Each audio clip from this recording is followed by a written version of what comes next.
The Lord's covenant promise to Abram.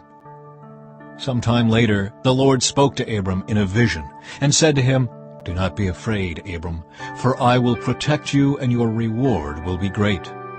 But Abram replied, "O sovereign Lord, what good are all your blessings when I don't even have a son? Since you've given me no children, Eliezer of Damascus, a servant in my household, will inherit all my wealth.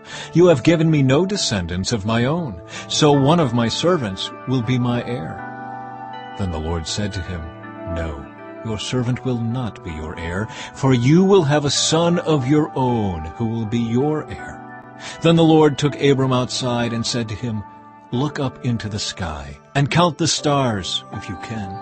That's how many descendants you will have." And Abram believed the Lord, and the Lord counted him as righteous because of his faith.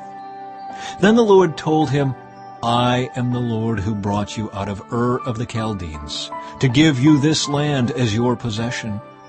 But Abram replied, "O sovereign Lord, how can I be sure that I will actually possess it?" The Lord told him, "Bring me a 3-year-old heifer, a 3-year-old female goat, a 3-year-old ram, a turtle dove, and a young pigeon." So Abram presented all these to him and killed them. Then he cut each animal down the middle and laid the halves side by side.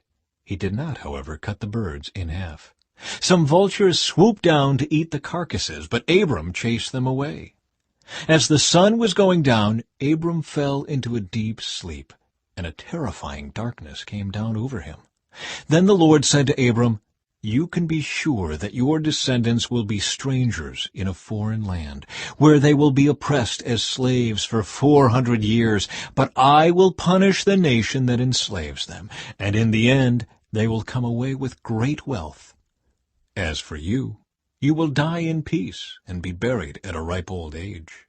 After 4 generations your descendants will return here to this land, for the sins of the Amorites do not yet warrant their destruction." After the sun went down and darkness fell, Abram saw a smoking firepot and a flaming torch pass between the halves of the carcasses. So the Lord made a covenant with Abram that day and said, "I have given this land to your descendants all the way from the border of Egypt to the great Euphrates River, the land now occupied by the Kenites, Kenizzites, Cadmonites, Hittites, Perizzites, Rephaites, Amorites, Canaanites, Girgashites, and Jebusites."